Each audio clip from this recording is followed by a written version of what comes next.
Praise the Lord. பிரியமானவர்களே, பிதாவாகிய தேவனாலும் கர்த்தராகிய இயேசு கிறிஸ்துவின் நாமத்தினாலும் உங்களை வாழ்த்தி வரவேற்கிறேன். அன்பு நண்பர்களே, அன்பு பிள்ளைகளே, உங்களிடத்தில் இன்றைய நாளிலும் கூட கர்த்தர் ஒருபோதும் கைவிடாதவராய் இருக்கிறார் என்ற ஆதாரமாக ஏசாயா 43:15 27 வரையிலும் உங்களிடத்திலே நான் வாசிக்க ஆசையாக இருக்கிறேன். ஆம் பிரியமானவர்களே, கர்த்தர் நல்லவர் என்று நாம் ருசிக்க வேண்டும்.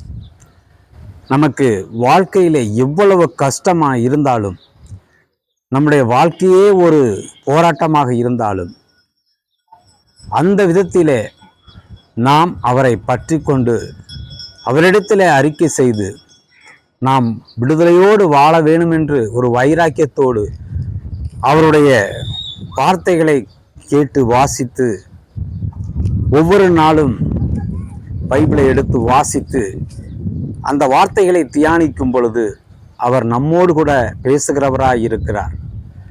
நமக்கு உண்டான எல்லா நெருக்கத்திலிருந்தும் நம்மை விடுதலையாக்குகிறவராய் இருக்கிறார். அப்படிப்பட்ட தேவன், அன்புள்ள தேவன், யார் உன்னை கைவிட்டாலும் நான் ஒருபோதும் உன்னை கைவிட மாட்டேன் என்று வாக்கு பண்ணியிருக்கிறார்.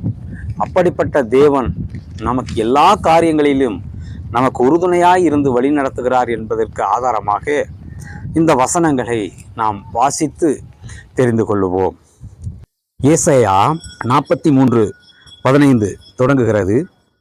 நானே உங்கள் பரிசுத்தராகிய கர்த்தரும் இஸ்ரவேலின் சிருஷ்டிகரும் உங்கள் ராஜாவும் ஆனவர். சமுத்திரத்திலே வலிய தண்ணீர்களிலே பாதையையும் உண்டாக்கி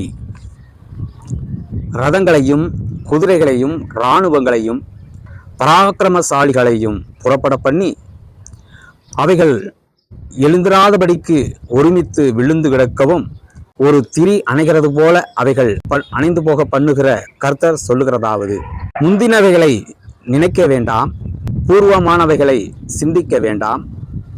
இதோ நான் புதிய காரியத்தை செய்கிறேன், இப்பொழுதே அது தோன்றும், நீங்கள் அதை அறியீர்களா?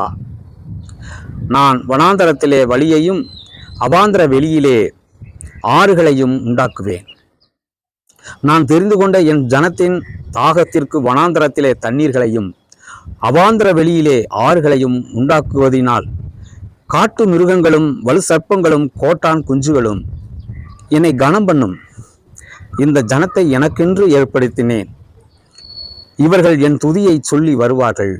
ஆனாலும் யாக்கோப்பே, நீ என்னை நோக்கி கூப்பிடவில்லை.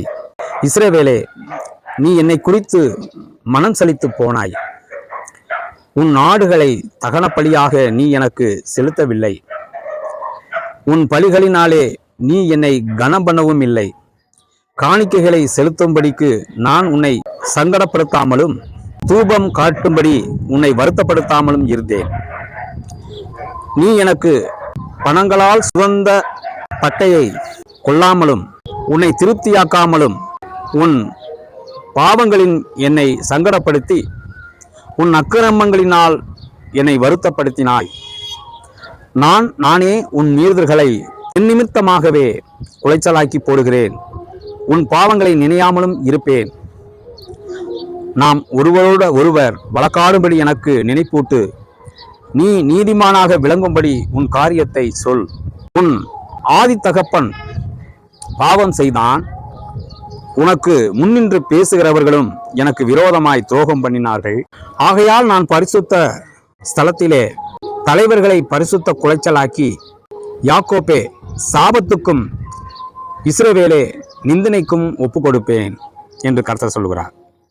ஆம் பிரியமானவர்களே, எல்லா காரியங்களிலும் நாம் அவர் சொல்லியிருக்கிற வார்த்தையின்படி நடவாமல் நாம் இந்த உலகம் போகிற போக்கிலே மற்றவரோடு இணைந்து சில காரியங்களிலே நாம் ஒத்து போகிற காரியத்தினாலே கர்த்தர் இவ்வளவாக நம்மீது ஒரு வருத்தமாக நம்மீது குறைபாடுகளை கண்டு வருந்துகிறார். ஆனால் நீதிமானாக நீ மாறிவிட்டு என்னோடு வழக்காடு, என்ன வேண்டும் என்று கேட்டு வழக்காடு என்று சொல்லுகிறார். அவர் நமக்காக புதிய காரியங்களை வைத்திருக்கிறேன் என்று சொல்லுகிறார். அப்படிப்பட்ட தேவன், அவர் நம்மோடு இருக்கிறவர்.